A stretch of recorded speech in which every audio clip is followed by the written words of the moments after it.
रामकृष्ण हरी. जय श्री कृष्ण. कृष्णाय वासुदेवाय देवकी नंदनाय च नंदगोपकुमाराय गोविन्दाय नमो नमः.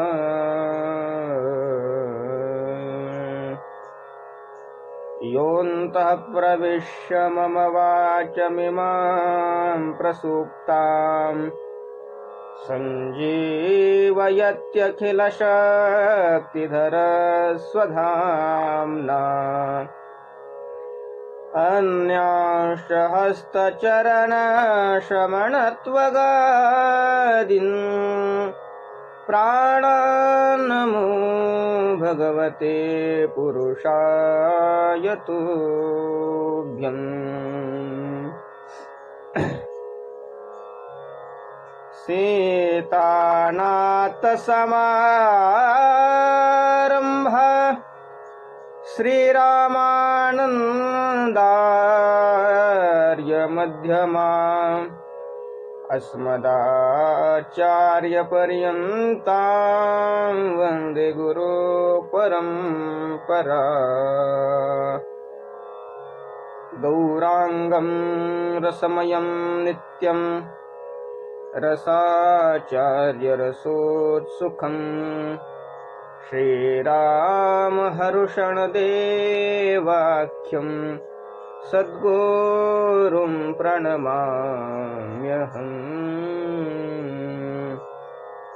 जय जय श्रीराधारमण जय जय नवलकिशोर जय गोपीचितचोर प्रभु जय जय माखन चोर. पंडलीक वरदे हरिविठ्ठल श्री ज्ञानदेव तुकाराम पंढरीनाथ भगवान की जय. माऊली ज्ञानेश्वर महाराज की जय.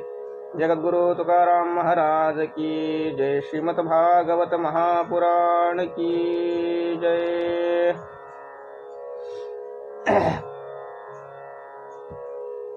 परम मंगलमय परात्पर अखिलेश्वर अकारण करुणा वरुणानिधान भक्तवांछा कल्पतरू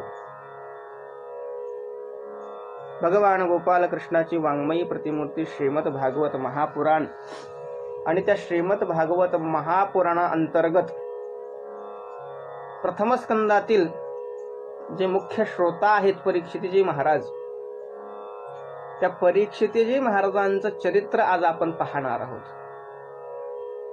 राधा शरणम या फेसबुक पेजच्या लाईव्हच्या माध्यमातून आपण भगवान परमात्म्याचे काही लीलांचं श्रवण करणार आहोत. परीक्षिती महाराजांचा जन्म कसा झाला म्हणजे या सर्व गोष्टींचं आपण चिंतन करणार आहोत. मुळात भागवताचा जो विषय आहे, भागवत किम कारणासाठी निर्माण झालं, पाठीमागं 2 लाईव्ह झाले माझे, त्या लाईव्ह मध्ये मी बोलून गेलोय. भागवताचं जे मुख्य प्रयोजन आहे, त्या भागवताच्या मुख्य प्रयोजन काय आहे हा चिंतनीय विषय आहे. आणि भागवत श्रवणाचा अधिकारी परीक्षिती का ठरला याचं हे चिंतन कारण मीमांसा करण्यासारखी गोष्ट आहे. भगवान परमात्मा आणि परीक्षिती महाराज यांचं नातं काय हेही चिंतन करण्यासारखं आहे. आणि परीक्षिती सारखा सम्राट, परीक्षिती सारखा पुण्यात्मा जो भरत वंशामध्ये जन्माला आला आहे, जो पांडवांचा नातू आहे, त्याला संतांचा अवमान करावं ही बुद्धी का सुचली, संतांचा अवमान करावं ही बुद्धी का सुचली, याच्यावर थोडंसं चिंतन करण्यासारखं आहे. याची कारण मीमांसा आपण बघणार आहोत. आज जे काय आपलं संकल्पित वेळ आहे त्या वेळेमध्ये. तत्पूर्वी थोडा परिहार द्यायचा म्हणजे तो मला या राधा शरणम फेसबुकवर पेजवर इथं ज्यांनी आमंत्रित केलं ते हरिभक्तीपरायण भागवताचार्य अभिषेकजी महाराज जाधव यांनी आमंत्रित केलं आणि त्यांच्या आमंत्रणामुळे तुमच्या सर्वांचा आज पुन्हा एकदा फेसबुकच्या माध्यमातून दर्शनाचा योग. वास्तविक जर बघायला गेलं तर आपण सगळेच परीक्षिती आहोत. परीक्षितीचे दोन अर्थ होतात बरं. परीक्षिती महाराजांचं पहिलं नाव आहे, मूळ जे नाव ठेवलं गेलं परीक्षितीजी महाराजांचं ते आहे विष्णुराद. भगवान विष्णू द्वारा रक्षित मुलगा म्हणून त्याचं नाव ठेवलं गेलं विष्णुराद. पण पुन्हा चरित्रामध्ये आपण बघूयात की परीक्षित नाव का पडलं. पण परीक्षिताचा व्याकरणामध्ये अर्थ येऊन जातो परितः इक्षति इति परीक्षिता. जो भगवान परमात्मा हा आहे का याची परीक्षा करतो तो परीक्षित. तर श्रीमद भागवताचा जन्मच आहे की महाभारताच्या शेवटपासून महाभारताच्या युद्धाचा विराम तिथून श्रीमद भागवताचं काय आहे म्हणले कथा प्रारंभ होते. परीक्षिती महाराजांवर जीव घेणं ब्रह्मास्त्र सुटलं गेलं याचं कारण मीमांसा आहे. यावेळेस महाभारताच्या शेवटी दुर्योधनाचं आणि भीमसेनाचं युद्ध झालं आणि अंतिम युद्धामध्ये भगवान परमात्म्याच्या आदेशावरून भगवान परमात्म्याच्या संकेतावरून भीमसेनाने दुर्योधनाच्या मांड्या फोडल्या. आता गदा युद्धाचा हा नियम आहे की कमरेच्या खाली गद्याने गदा युद्धामध्ये वार करायचा नाही. हा गदा युद्धाचा नियम आहे आणि जर तसं केलं तर तो अधर्म होतो. मग हा अधर्म करायला सांगितला कोणी? भगवान परमात्म्याने. एकीकडे भगवान परमात्मा म्हणतात धर्म संस्थापनार्थाय संभवामि युगे, की धर्माच्या संस्थापना करण्यासाठी मी आलो आहे. बरोबर. आणि इकडे भीमसेनाला अधर्म करायला सांगतात. ह्याची काय संगती लावावी? बरेच जण भगवान परमात्म्याच्या या चरित्रावर बरेच जण म्हणण्यापेक्षा स्वतः बलराम दादा या युद्धाच्या विरोधात होते.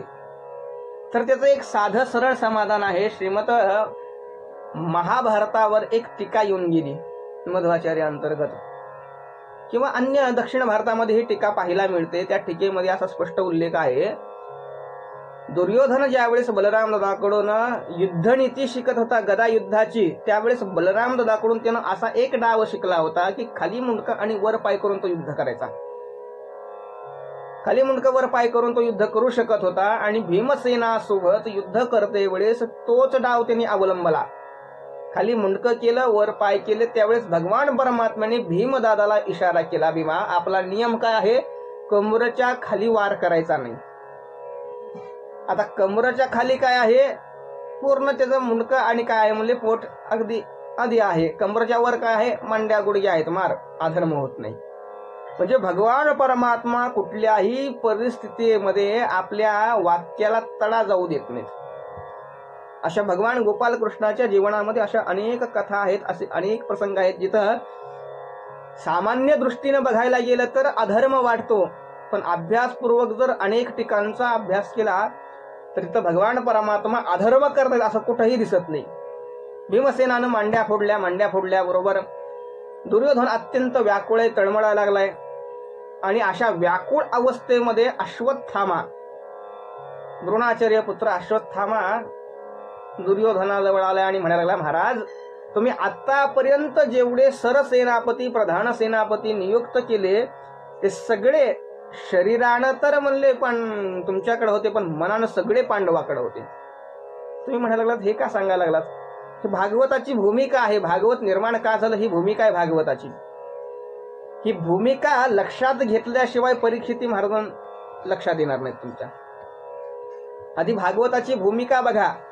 बऱ्याच जणांना भागवताची निर्मिती का झाली हेच माहित नाही. भागवताची भूमिका काय आहे हेच माहित नाही. भागवताची आणि मूळ भागवताला प्रारंभ कुठून होतो हेही माहित नाही. बरं, मूळ भागवत म्हणजे प्रथम स्कंदामध्ये भागवत निर्माण होत नाही. भागवताला प्रारंभ होत नाही मूळ भागवताला. मूळ भागवत द्वितीय स्कंदामध्ये शुकाचार्याने जी भगवान परमात्म्याची स्तुती केली आहे शुकाचार्याच्या प्राकट्यानंतर सुद्धा भागवताला प्रारंभ होत नाही. भगवान परमात्म्याचे अंतकाळाच्या वेळेस स्मरण करावा असा राजा परीक्षितीचा प्रश्न होता. त्या परीक्षितीच्या प्रश्नाचं उत्तर दिले द्वितीय स्कंदामध्ये सुद्धा.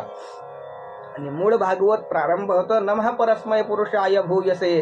तिथून भगवान परमात्म्याची स्तुती शुकाचार्य करतात. तिथून मूळ भागवताला काय होतं, प्रारंभ होतो. प्रथम स्कंद आणि द्वितीय स्कंदातले काही अध्याय ही सगळी भागवत श्रीमद भागवताची भूमिका आहे. ती भूमिका तुम्ही आधी लक्षात घेतली पाहिजे. भूमिका लक्षात घेतल्याशिवाय श्रीमद भागवत कळणार नाही. अश्वत्थामा म्हणतोय महाराज, ही जर संधी मला मिळाली असती तर आज एकही पांडव जिवंत राहिला नसता. म्हणजे अच्छा झालं हे झालं, तू आता माझ्यासाठी काय करू शकतो हे सांग. त्यावेळेस अश्वत्थामा म्हणतो काय करायचंय. दुर्योधन म्हणतो आम्ही 100 पांडव होतो, एकही जिवंत राहिलो नाही. ते मात्र 5च होते आणि त्यातला एकही गेला नाही. म्हणजे इच्छा काय, त्यातला एक जरी गेला तर मला समाधान आहे. अश्वत्थामा त्यावेळेस म्हणतो महाराज तुम्ही एक म्हणताना मी 5च्या 5 पांडवाचा वध करतो, तुमच्या पुढे त्यांचे शिर काय करतो, आणून भेट करतो. त्यावेळेस दुर्योधनाच्या मुखातलं वाक्य, जी गोष्ट आम्ही 18 दिवसाच्या युद्धात, जी गोष्ट आम्हाला शक्य झाली नाही, तो अश्वत्थामा काय करणार. पण अश्वत्थामा म्हणला मी करणार. आणि शास्त्रामध्ये काक उलूक नावाचा न्याय आहे. रात्रीच्या वेळी पांडवाच्या शिबिरावर अश्वत्थाम्याने आक्रमण केलं. अर्थात भगवान परमात्म्याने पांडवाला विजयाचा उत्सव साजरा करण्यासाठी पांडवाच्या शिबिराच्या बाहेर लांब विजय साजरा करण्यासाठी घेऊन गेले होते. यात सुद्धा एक अत्यंत काय म्हणजे कथा सांगितली जाते. जो भगवान परमात्म्याचं ऐकत नाही त्याची दुर्गती होते. भगवान परमात्म्याने सांगितलंय काय, भगवान परमात्मा काय बोलतो, भगवान परमात्म्याची वाणी आपल्याला कशी कळायची.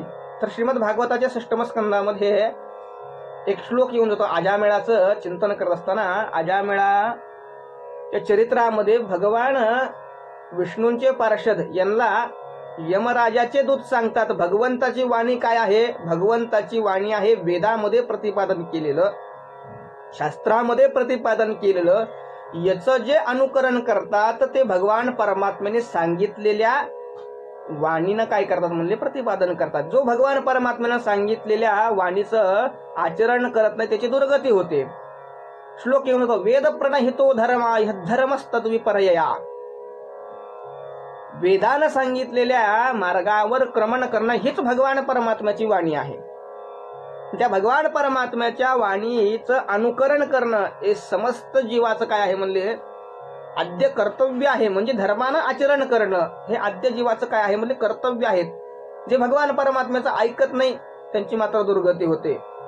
तसंच पांडवासहित द्रौपदीच्या 5 मुलालाही भगवान परमात्मा म्हणले ते चला आपण विजयाचा उत्सव साजरा करू, कुठं तर बाहेर जाऊ शिबिराच्या.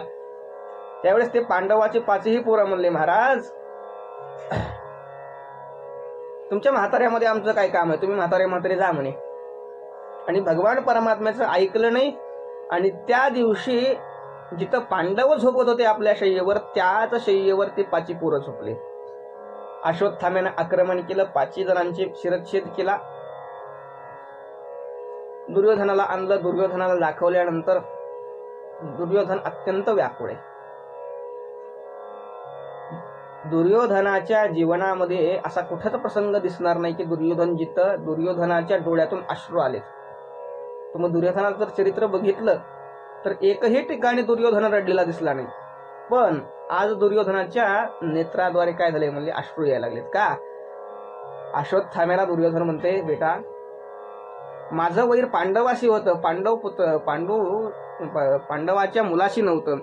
आज तू त्यांचा वध करून आमच्या वंशामध्ये पाणी पाजणारा सुद्धा कोणी शिल्लक ठेवला नाही. असं म्हणून विकळ अवस्थेमध्ये रडत रडत रडत रडत भगवान परमात्मा दुर्योधन मरणांत गतीला प्राप्त झाला. अश्वत्थाम्याने विचार केला आता पांडव मला काही सोडणार नाहीत. आणि पांडवामध्ये सुद्धा म्हणले अर्जुन मला काही सोडणार नाही. असं चिंतन केल्यानंतर व्यास महर्षींच्या गुफेमध्ये अश्वत्थाम्या लपल्याची शरणागती घेतल्याचं काही वर्णन आहे महाभारतामध्ये. इकडं द्रौपदी मातेला कळालं की माता शिशूनाम धनम सुतानाम, आपले 5 पोरं कोणीतरी मारले तर झोपलेल्या अवस्थेमध्ये अत्यंत व्याकुळ झाली. अर्जुनानं प्रतिज्ञा केली, ज्यांनी कोणी म्हणले झोपलेल्या वध केलाय माझ्या पुत्रांचा, त्यांना म्हणले मी जिवंत ठेवणार नाही. इथं प्रश्न उपस्थित बरं, अजून एक प्रश्न उपस्थित आहे इथं. अश्वत्थाम्याच्या संबंधानं विद्वान लोक इथं प्रश्न उपस्थित करतात, किंबहुना हा प्रश्न महाभारतातही येऊन गेलाय. जर द्रोणाचार्याच्या वधाच्या वेळेस अशी अफवा उठवली होती की अश्वत्थामा मेला ही अफवा उठवली होती, बरोबर आहे. पण अश्वत्थामाची तर गणती 7 चिरंजीवामध्ये केली जाते. अश्वत्थामा बलिर्व्यास, सुरुवातीच्या क्रमांकावर अश्वत्थाम्याचं नाव आहे. अश्वत्थामा चिरंजीव आहे. मग अश्वत्थामा जर चिरंजीव आहे तर अश्वत्थामाचा ही चिरंजीवी असण्याची गोष्ट द्रोणाचार्याला माहित नव्हती का? द्रोणाचार्याने शस्त्र का ठेवले? तर त्याचं एक सरळ उत्तर आहे, महाभारताचा युद्धापर्यंत अश्वत्थामा चिरंजीव नंतर हा भगवान परमात्म्याने नंतर दिलेला अश्वत्थाम्याला शाप आहे. त्या शापाच्या प्रभावानं अश्वत्थामा चिरंजीव झालाय. शाप म्हणा अथवा आशीर्वाद म्हणा, काय म्हणायचं ते म्हणा. भगवान परमात्माच्या शापामध्ये सुद्धा आशीर्वाद लपलेला असतो. भगवान परमात्मा असो अथवा संत असो, त्यांच्या शापामध्ये सुद्धा भगवान परमात्मा त्यांचे आशीर्वाद लपलेले असतात. काही ना काही त्यांच्या शापामध्ये सुद्धा आशीर्वाद असतो. प्रतिज्ञा केली. ज्यावेळेस अर्जुन आपल्याला मारायला येतोय हे कळाल्यानंतर अश्वत्थाम्याने काय केलं, ब्रह्मास्त्राचं संधान केलं आणि ब्रह्मास्त्र पांडवावर सोडलं. अर्जुनाने भगवान परमात्म्याची शरणागती केली. हे भगवान परमात्मा या ब्रह्मास्त्रापासून आमचं संरक्षण करा. भगवान परमात्म्याने सलाह दिली, अर्जुना ब्रह्मास्त्र आहे, याची तोड दुसरी नाहीये, चालव ब्रह्मास्त्र.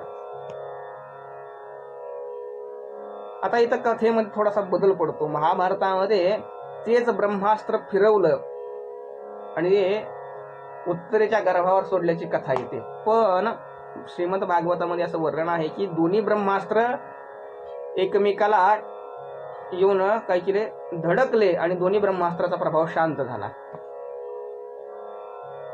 अश्वत्थाम्याला रथाला बांधले अर्जुनाने रथाला बांधल्याबरोबर जसं एखाद्या माकडाला बांधून ओढत न्यावं त्याप्रमाणे अश्वत्थाम्याची दुर्गती करत पांडवांच्या शिबिरासमोर अश्वत्थाम्याला आणले आणि अश्वत्थाम्याला त्या बंधनामध्ये बघितल्याबरोबर द्रौपदी माता म्हणते, मुंचताम येश ब्राह्मणो निरंतरम गुरु. म्हणजे याला सोडून टाका. म्हणजे काय झालं, द्रौपदीला अर्जुन म्हणतोय, भीमसेन म्हणतोय, आतापर्यंत माझ्या मुलाला मारणाऱ्या व्यक्तीला जिवंत सोडू नका असं म्हणणारी द्रौपदी आता तुला एवढी क्षमा अश्वत्थाम्यावर काय येते, दया काय येते?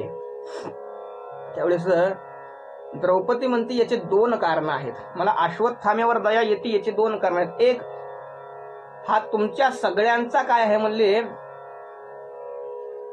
गुरुस्थानी गणला जातो का?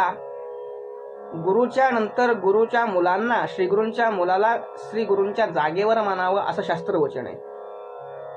एक, त्यामुळे तुम्ही याचा वध करू नये.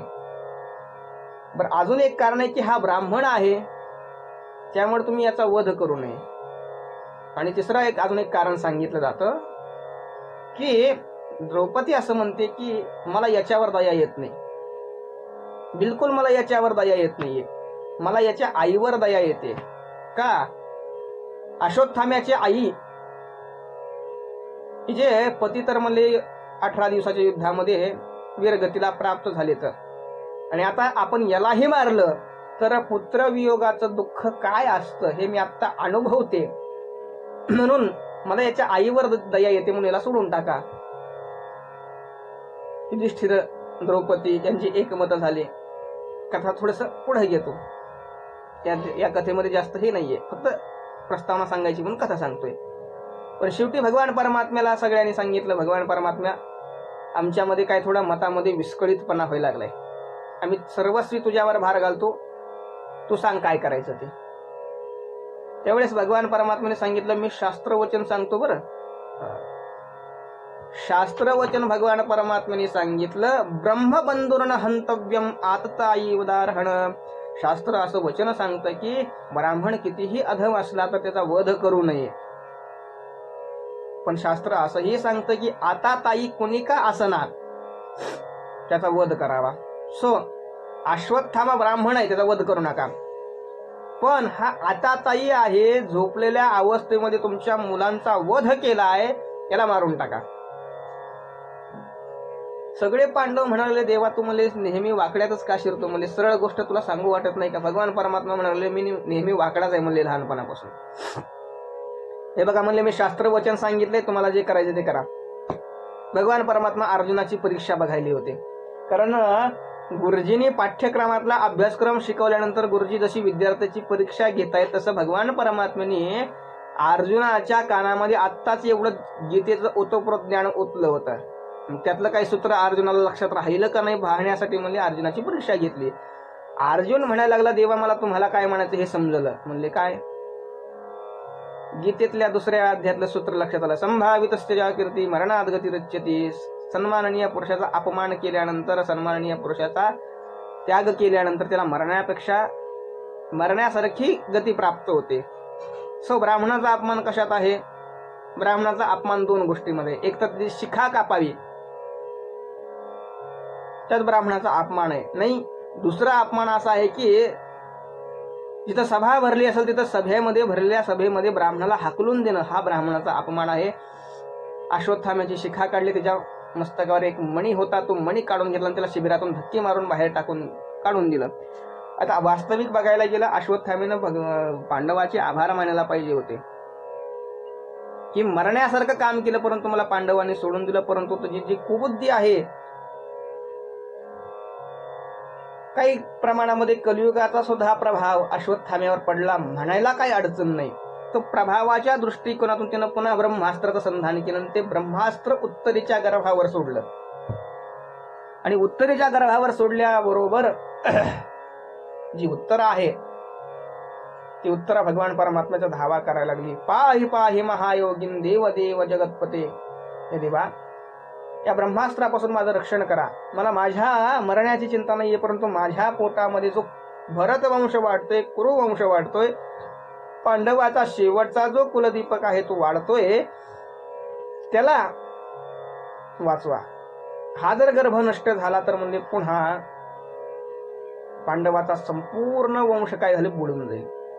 भगवान परमात्म्याने आता काही ठिकाणी, या ठिकाणी हे सुद्धा पाठभेद आहेत बरं का. दशमस्कंदामध्ये सांगितलं आहे की भगवान परमात्मा सुदर्शन चक्र घेऊन गर्भाशयामध्ये गेले आणि त्या गर्भस्थ शिशुभोवती प्रदक्षिणा करायला लागले. पण प्रथम स्कंदामध्ये असं वर्णन आहे की भगवान परमात्मा उत्तरेच्या गर्भामध्ये गेले आणि त्या गर्भस्थ शिशुभोवती गोल गोल गरगर गरगर गरगर गरगर गदा फिरवायला लागले आणि त्या गधेच्या प्रभावानं ब्रह्मास्त्र शांत केला. असं 2 पाठ आहेत. परीक्षिती सांगतायत की चक्र आणि सूत महर्षी सांगतायत गदा फिरवायला लागलेत. मग कोणाचं खरं पकडायचं. तर संतांनी याच्यावर वक्तव्य केलं आहे की भगवान परमात्म्याने गदाच फिरवली होती, परंतु त्या गधेचा एवढा वेग होता, एवढ्या वेगानं भगवान परमात्मा त्या गर्भस्थ शिशुभोवती फिरत होते की त्या परीक्षितीला, गर्भस्थ शिशूला काय झालं वाटलं की भगवान परमात्मा सुदर्शन चक्र घेऊन फिरायला लागले. असं कुठले हे अर्थ घ्या. पण भगवान परमात्म्याने त्या गर्भाचं रक्षण केलं आणि आज धन्य आहे परीक्षित, ज्याला हे बघा अनेक जन्म साधना करून, अनेक जन्म तप करून, अनेक जन्म अनुष्ठान करून, अनेक जन्म नामस्मरण करून, अनेक जन्म भक्ती करून मोठमोठ्या भक्ताला स्वप्नामध्ये सुद्धा भगवान परमात्मा येत नाही. परंतु आज धन्य आहे तो गर्भस्थ शिशु की जे भगवान परमात्मा त्याला गर्भाशयातच दर्शन दिलं, गर्भाशयामध्ये दर्शन दिलं. खरोखरच भागवताचा अधिकारी काय असायला पाहिजे हे परीक्षिती महाराजाकडे बघून कळतं. ज्याला गर्भामध्येच भगवान परमात्म्याचं दर्शन झालं त्याला माया काय स्पर्श करणार हो. जेवढ्या काही साधकांची दुर्गती होते साधना करते वेळेस, सगळीच्या सगळी दुर्गती मायेमुळे होते.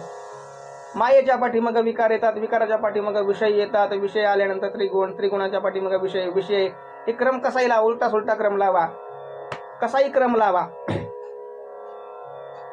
पंचविषय, पंचविषयाची उत्पत्ती त्रिगुणापासून, त्रिगुणाची उत्पत्ती मायेपासून, मायेची उत्पत्ती भगवान परमात्म्यापासून. पण भगवान परमात्म्या आणि साधकाच्या मध्ये जी मायारूपी पडदा आहे, श्रीमद भागवताच्या 12 स्कंदामध्ये 13व्या अध्यायामध्ये सांगितलं आहे. मोक्षाची व्याख्या करत असताना मोक्षाची व्याख्या काय सांगितली आहे? ब्रह्म आणि जीवाचं एक लक्षण हेच मोक्ष आहे. सर्व वेदांत सार यद ब्रह्मात्मैक लक्षणम. ज्यावेळेस मायारूपी पडदा, अद्वैत मताप्रमाणे मायारूपी पडदा जीवाच्या ठिकाणून किंवा जीवाची जीवदशा ज्या ठिकाणी नाहीशी होईल त्या ठिकाणी जीव ब्रह्मपदाला, शिवपदाला प्राप्त होतो. म्हणजे साधकाची परिपूर्णता कुठं आहे? जीवदशा नाहीशी होऊन, म्हणजे जीवदशेला कारणीभूत माया आहे. मायेची ज्या दिवशी निवृत्ती होईल त्या दिवशी तो साधक परिपूर्णपणे आत्मतत्वदशेला किंवा शिवदशेला प्राप्त होतो. पण साधकाच्या जीवनामध्ये माया ही आडवी येते, माया येते, विकार येतात. पण धन्य आहे परीक्षित, ज्याला म्हणले गर्भामध्येच भगवान परमात्म्याचं दर्शन झालं आणि मायेपासून तो वाचला गेला. म्हणून भगवान परीक्षिती महाराजांचं जर संपूर्ण जीवनचरित्र तुम्ही पाहिलं, परीक्षिती महाराजांचं संपूर्ण जीवनचरित्र पाहिलं, एक संतांच्या गळ्यामध्ये सर्प टाकण्या पलीकडं जीवनामध्ये कधीही परीक्षिती महाराजांनी अधर्म केलाय असं कुठं आढळून येत नाही कुठल्या शास्त्रामध्ये. कारण परीक्षिती महाराज नेहमी भक्तीमध्ये रममाण असायचे आणि एकटी भक्ती करायची नाही तर दोघं जोडीनं भक्ती करायचे. माता शत्रू पिता वैरी येन वालो न पाठित. ते माता पिता आपल्या मुलाची आणि शत्रू आणि वैरी आहेत जे त्या मुलांना सुंदर शिक्षा देत नाहीत. म्हणून परीक्षिती महाराजांच्या जीवनामधला तो खराखर त्यांच्या धन्यतेला प्राप्त करून देणारा प्रसंग आहे की भगवान परमात्म्याला गर्भस्थ शिशूमध्येच, गर्भाशयामध्येच भगवान परमात्म्याचं दर्शन झालं. तुम्ही जर भागवताचं, श्रीमद भागवताचं चिंतन करत असाल तर श्रीमद भागवताचे मुख्य श्रोता आणि मुख्य वक्ता या दोघांनाही गर्भामध्ये भगवान परमात्म्याचं दर्शन आहे. भगवान शुकाचार्यांना सुद्धा कौशिकी संहिता आहे, त्या कौशिकी संहितेमध्ये कथा येऊन जाते की गर्भामध्येच भगवान गोपालकृष्णाचं दर्शन झाले आणि परीक्षिती महाराजांना सुद्धा म्हणले गर्भामध्येच भगवान गोपालकृष्णाचं दर्शन झालं. त्यामुळे दोघंही धन्य आहेत, मायामुग्ध आहेत. गर्भस्थ शिशूचं रक्षण केलं, भगवान परमात्मा बाहेर आले. कुंती मातेनं स्तुती केली आहे. बरंचसं वर्णन येतं, भीष्माचार्यांची गीता वगैरे आहेत, याचंही वर्णन येतं. पण मला त्याच्यामध्ये अडकून पडायचं नाही. मला संकल्पित वेळेमध्ये काय करायचंय, मला परीक्षिती महाराजांचा थोड्याशा आपल्या अर्ध्या तासाच्या कालावधीमध्ये परीक्षिती महाराजांचा श्रवणाचा अधिकार. श्रीमद भागवत ही परमहंसाची संहिता आहे असं सांगितलं जातं आणि ती आतापर्यंत जी आहे ती परमहंसांना सांगत गेली आहेत. भगवंताच्या मुखातून सुरुवातीला सृष्टीच्या आधीचे तो श्लोकी भागवत प्रगट झालं, ते ब्रह्मदेवाला दिलं. ब्रह्मदेवाने ते एक भागवत काय केलं, आपले जो मुलगा आहे नारद महर्षी, भगवान परमात्म्याचा आवेश अवतार, त्याला देऊन टाकलं. नारदाने ते व्यासाला देऊन टाकलं. व्यासाने परमहंस म्हणून शुकाचार्याला देऊन टाकलं. मग शुकाचार्याने सुद्धा एखाद्या परमहंसाला द्यायचं होतं की राजांचं जीवन जे तामसी क्रोधी असतं त्यांना का द्यायचं, यावर थोडंसं चिंतन मला करायचंय. तर आणि परीक्षिताच्या जीवनामध्ये तक्षकासारख्या तीव्र नागाचा दंश होऊन, विषेल्या नागाचा दंश होऊन मरण का लिहिलं असेल, याचं कारण असं आहे, ज्यावेळेस खांडववनाची निर्मिती झाली इंद्रप्रस्थची, म्हणजे आजची दिल्ली, त्या दिल्लीची निर्मिती करत असताना, इंद्रप्रस्थाची निर्मिती करत असताना अर्जुनाने आग्नेयास्त्राचं संधान केलं आणि आग्नेयास्त्राचं संधान करून ते संपूर्ण खांडववन जाळून टाकलं. पण त्या खांडववनामध्ये तक्षकाचं बरचसं कुटुंब होतं. अश्वसेन नाग त्यात होता, तक्षक नाग होता. त्या तक्षक नागाने अश्वसेन नागाचं संपूर्ण कुटुंब काय झालं, त्या खांडवनाच्या अग्नीमध्ये जळून गेलं. बस त्या महाभारत काळामध्ये तक्षक पांडवांचे जे दोन मुख्य वैरी होते, एक तर ते म्हणले कौरव, 100 कौरव एक वैरी सांगितलं होते, आणि त्या काळामध्ये तक्षकाची आणि पांडवाच्या वैराचं चर्च कौरव पांडवाच्या वैरापेक्षा सुद्धा जास्त गाजलं जायचं. त्या वैरासाठी तक्षकानं आपल्या मनामध्ये सूड उगवण्याची भावना धारण केली, पण पांडवापैकी कुणालाही क्षती पोहोचू शकला नाही तो तक्षक. त्याचं कारण निरंतर पांडव काय होते, भगवान परमात्म्याच्या सानिध्यामध्ये होते. आणि दुसरं कारण याचं आहे असं आहे की तक्षकाची आणि इंद्राची मैत्री होती, आणि इंद्राच्या अंशानं अर्जुनाची निर्मिती झाली होती. म्हणून आपली इंद्राशी मैत्री आहे, आपला मित्र इंद्र याला कुठंतरी आपल्या ह्या कृत्यामुळे वाईट वाटू नये, यासाठी पांडवाला त्यांनी क्षती पोहोचवली नाही उभ्या आयुष्यामध्ये. पण ज्यावेळेस परीक्षिती महाराजाचं भविष्य सांगताना ब्राह्मणाने भविष्य सांगितलं की तक्षकादात्मनो मृत्यू, म्हणजे एका दृष्टीनं हे कर्म जे असतं, कर्म कोणाला सुटत नाही म्हणतात हेच खरं. पांडवांनी जे निष्पाप सर्पांची हत्या केली, त्याच्या बदल्यामध्ये परीक्षिताला सर्पदंश होऊन मृत्यू व्हावा हे एक कारण असू शकतं. बरं, हा माझा मनाचा तर्क आहे बरं का. योग्य असेल तर घ्या, नाही तर अयोग्य असेल तर सोडून द्या. कर्माचा हिशोब बरोबर करण्यासाठी परीक्षिताचा मृत्यू काय केला, तक्षक नागाच्या द्वारा काय झाला म्हणले केला, असं एक कारण आहे. कुंती मातेनं स्तुती केली, भीष्माचार्याने स्तुती केली, आणि भगवान परमात्मा भीष्माचार्यांना काय केलं, परमपदाला प्राप्त करून आपल्या दिव्य भागवताच्या महाभागवतामध्ये त्यांचं नाव नोंद करून काय केले, भगवान परमात्माद्वारे केला गेले.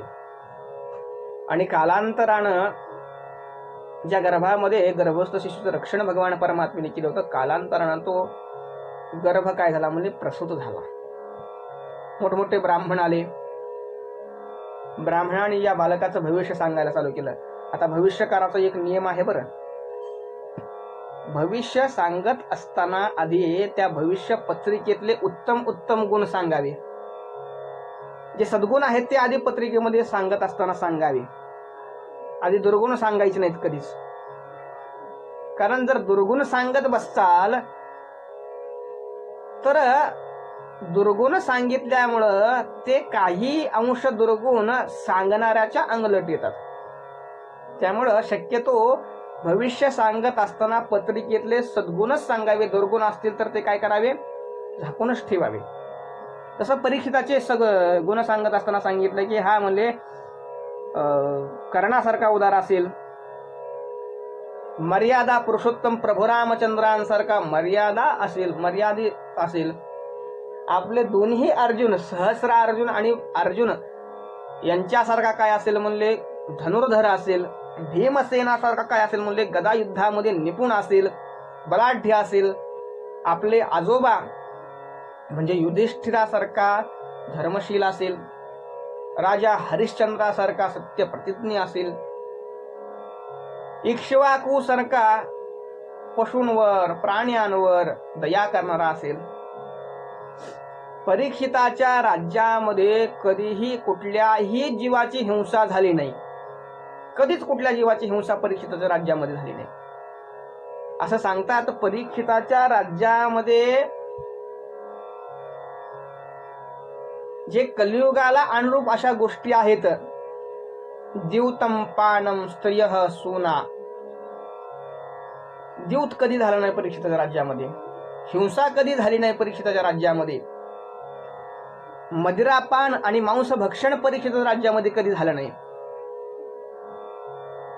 आणि वेश्याचार कधी परीक्षित महाराजांच्या राज्यामध्ये झाला नाही. म्हणजे धर्मानं राज्य करणं आत्ताचे सगळे जे राजे आहेत ते धर्मनिरपेक्ष राजे आहेत.